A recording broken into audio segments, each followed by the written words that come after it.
But now this is my question. If you ask the social people, they say, okay, we try to protect children's mental health, we are trying to help children, but don't you people think about the mental health of the parents when you take their children away from them?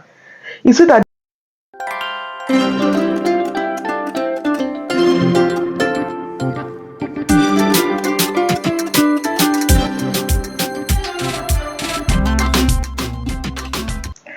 Hello guys, you're welcome to my YouTube channel. Today, if you are new here, you're welcome. If you're a returning subscriber, thank you, and thank you for always and always coming.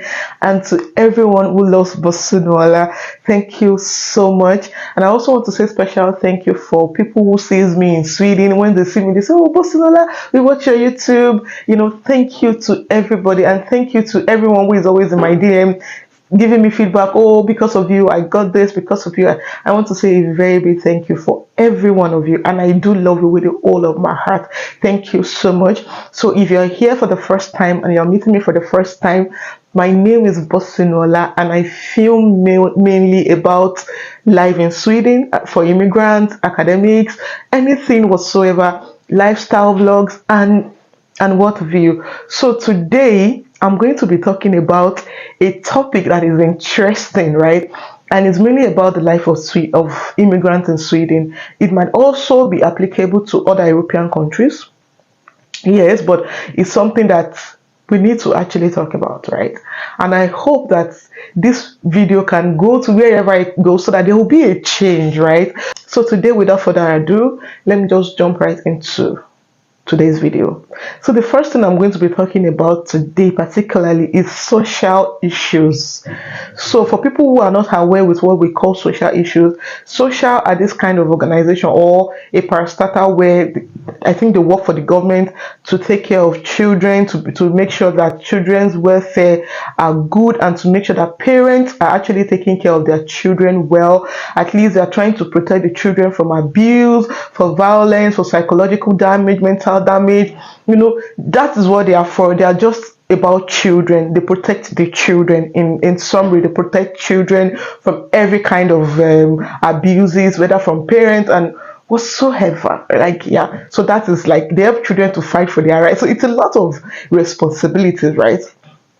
Now, this is my issues. A lot of times, for example, we from Africa, the way we are being trained in Africa is different from the template that these people already laid down for the template that they use in taking care of their children or bringing forth their children compared to us in Africa. For example, in a typical African home, we believe in beating. They beat you. Like, if you fuck up, they will reset your brain in Africa. But here in Sweden or in Europe generally, you can't even try it. You can't even beat a child. They believe that there are a lot of things that you can do to a child that can make that there are a lot of things you can use to correct a child rather than beating the child. And yes, it's nice, right? It's good. There are other ways that you can actually train up a child.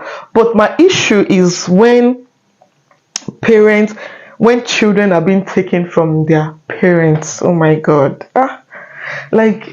These are the issues that people actually go through. Like, they can literally, and once they take one person, they can literally take all your children away from you and give it to some parents, some adopted parents to train for you. Like, these are the issues. For example, if the child make a mistake and complain to the teacher in school, then you are in for it. You need to be on your stand to be able to win these people in court or in their meetings. They don't take it lightly. In school, once they notice that your child is not always happy in school, that is already a red flag. Once they go to the hospital, I think a friend was sharing with me what happened to her. So she was at home, and after cooking, everybody, she has finished cooking, and then everybody are in the living room watching movies, and all of a sudden she just heard a cry from the kitchen, and then she rushed to the kitchen and saw her daughter there. The daughter has placed her hand on the what do they call, hot plates, yeah.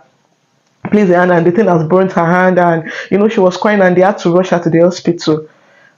On getting to the hospital, the doctors were just asking questions. How did this happen? How can this happen under your watch? Before you knew, they called social. she had to go for their meetings, but it was God will help them. They didn't take the child from them, and they kind of give them the last one, that don't do this and do that. So a lot of things that happens, the things that you cannot even imagine. If a child just go to school and say, for example, if your child is sleeping with you in the same room, to them, for example, in Sweden, it's not acceptable for children to be sleeping with their children from a certain age. So if a child goes to school and say, I sleep with my parents on the same bed, then they will call social on you. And then you come and explain. So there are a lot of, I have a lot of cases that are happening that at the end they take the children, but some, they are so lucky that they are able to, when you know your right, sometimes too, you can fight for your right. So these are the things. But now this is my question. If you ask the social people, they say, okay, we try to protect children's mental health, we are trying to help children, but don't you people think about the mental health of the parents when you take their children away from them?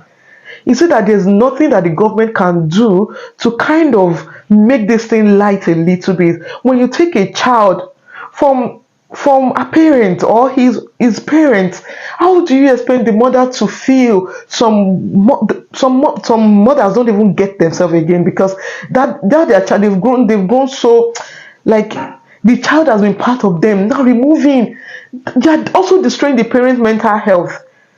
Well, I'm not a social person. I did not study social. You people might have explanation for that, but see, you people need to take it so easy, right? I don't know who is watching my video. Please, you need to take it so much easy. And another thing that I need to point out here is, I think most of these countries, most of these developed countries, needs to come to understand that there was a template that we were used to, and then it will take time for us to adjust to their own template. So whenever they are trying to pass this their law, or trying to exercise this their right of, okay, we are protecting children, please sometimes give us some space to, we want to learn as well. We want to learn from you people. Sometimes this soft parenting as well has destroyed a lot of immigrant children. Yes, because we are using a template that we are not used to. We are not used to this template, and then just because we don't want social to take away our child, you overspoil them. But those people who are like the real, like, for example, for the Swedes themselves, they are used to the system. This is what they've known all their lives. So they know how to maneuver, how to train their children. I've noticed that most Swedish children are always well behaved. They're always, they're always reserved. But then if you see immigrant children, I don't know, I don't want to generalize, but this is something I have seen. I don't know if somebody can also witness this in the comment section. Like, this is what happens. A lot of immigrants have lost their children due to the fear of, I don't want to be told, so that social does not take my children. We know that there are ways that you can train a child. You can probably maybe threaten the child and say, okay, you will not watch cartoon. If you do this, I will seize your iPad. Yes, we can, but we are not used to it. It needs, this is a change of mindset. We need time to change our mindset. You cannot just say because we quickly do something and then you take the child. Please, you people should understand. Give us time to grow. Give us time to grow. And that's why a lot of immigrant children are going haywire. Yes, I just need to say that. So, again, social issues are what we go through. And if you're an immigrant, you're watching me, I want you to kind of change your mindset, to kind of learn from these people, learn how they've been able to train their children in such a way that their children are always well behaved. Yes, most of them, especially the Swedes, I don't know about the European countries, but the Swedes, their children, I always admire most of their children. There's a way they say, so I know we are not in our country, we are in a new country, so we should learn how to adapt to this culture. It's going to take time, but let's not over pamper these children. I think we should learn to kind of know where to draw the lines. Don't over pamper in the fear of you trying to be careful of, I don't want social to take my child, I don't want social to take my children. Please don't over pamper. See, let's learn how to discipline these children in the way they want us to. If it's to read a book, if it's to go for a training, please let's do it to help ourselves. Okay? Thank you. Then the next issue that I also want to talk about is health. Oh my goodness. You see these health issues, like, and it's mainly about this queuing system. It can be so annoying. Like, it can be so annoying. I know it's not only for immigrants generally, it's for all people that lives here in Sweden. Like for you to get an appointment to see a doctor, ah, it's a lot, right?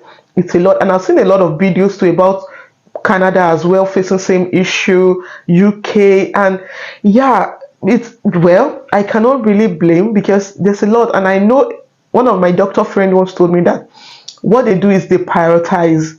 There are a lot of people they want to treat, so they prioritize the urgency. So you that you have a headache, you kind of like you're not a priority. So yeah, but these are the issues I go through. It's not like in Nigeria, if you need to see a doctor now and now, you get to see a doctor. But here in Sweden, you need to be on an emergency to actually see a doctor at this moment. It has to be an emergency, right? So yeah, to get doctor's appointment is a big deal. So be prepared. This is the reality. This is what we go through in Sweden. Yeah. Yeah, and then the third thing I also want to talk about really is a community. As an immigrant in Sweden, you honestly need a community. Honestly, I know a lot of people used to say, for example, in Nigerians in diaspora, this is so common amongst us. I mean, Nigerians, so I have to say this, like, this is so common amongst us. Like, you say, oh, I don't want to mingle with these people. I don't want to mingle with Nigerians. Nigerians are bad. Nigerians are this. I just want to be doing my thing. I just want to do this. I just want to do that. Yes, we know that people can be so toxic. But that does not mean you should not create a community. For crying out loud, you're in a country where you don't have family. These are still your family, regardless of how bad they are. I think what we should do is kind of having a coping mechanism. There's a way you draw the line. There's a way you set boundaries. That does not take you away from the community. For example, I belong to a community. Anytime we have a meeting, I go. You will not see me going anywhere just anyhow. Or I set boundaries. But that does not mean I go for their meetings. I go for their parties. When they invite me, I go. And ever since I've been with them, I've not been broken that much. I've not been broken, right? Because I understand how to. You can't keep running away from people. Even the whites have their own. Some of them too are toxic. So you can just try and make a community to see it, just to be sane, mingle with people, relate with people. There are lots of things that we can, and that is the thing. We kind of scream out the bad part than also talking about the good part that community can be. Community has, when I came in, it was through community I got my first job. They have a way of connecting you, they have a way of networking, you get information, you get ideas of, oh, maybe you want to build in Nigeria, somebody knows somebody that knows somebody that knows somebody that can help you. But if you just stay like that, like you, okay, I have somebody around me who was like, oh, okay, we don't want to mingle with somebody, we don't want to mingle with this set of people. And then when she gave birth, she was not the same set of people you don't want to mingle with, are the people you are calling to come for your naming ceremony, to come and pay you a visit. You see, you need a community. You set your boundaries, but that does not mean you should do it. Whether you like it or not, they are your people. Yes, they are your people.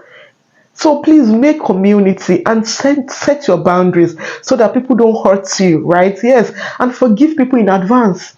Be ready for whatever. Be ready for anything. Yes, I just have to say that. And then the last thing that I'm going to talk about here is workplace friends. Like workplace friend. I think me, right from time, I've always learned, even from Nigeria, I have learned to, when it comes to workplace, I have a very different personality. I'm this kind of a person that don't really, my private life is private, my work life is separate. Like I kind of separate them. So I don't just go to my workplace here and start gossiping about people and start saying this and that. No, I'm always minding my business. So I think to avoid troubles, to avoid problems, I've seen a lot of TikTok shirts about how people betray each other at work, about a lot of things. I just learn, if I know you privately, we can say, oh, hi. We keep our conversation short when we're at workplace, but when we are outside, we can talk to learn. But once you're in that workplace, my personality is totally different, because I kind of respect myself, because I don't want to fall into problems, or they said she said, this one said she said. No. So be careful of workplace friends. But just be careful. Be careful. Be careful. I'm just saying this so that you will learn. Yes, I think I've come to the end of this video. And if you also have suggestion of some of the challenges that immigrants also go through abroad, please, you can put it in the comment section. Let's us learn together. Let's have a discussion. And if you've watched this stage and you've not subscribed, please subscribe. If you've not liked this video, please like. Please share for people you know that are coming, so that they will be aware of all these things that are going on. I've done a lot of videos. I've seen a lot of people come to my DM to ask me questions about things, videos that I've done. Please go and watch all my videos. All your questions that you're asking me, I've answered it in one or two of my videos. Please go back and watch. Thank you so much. This is where I will draw the curtain, and I'll see you in the next one. Bye.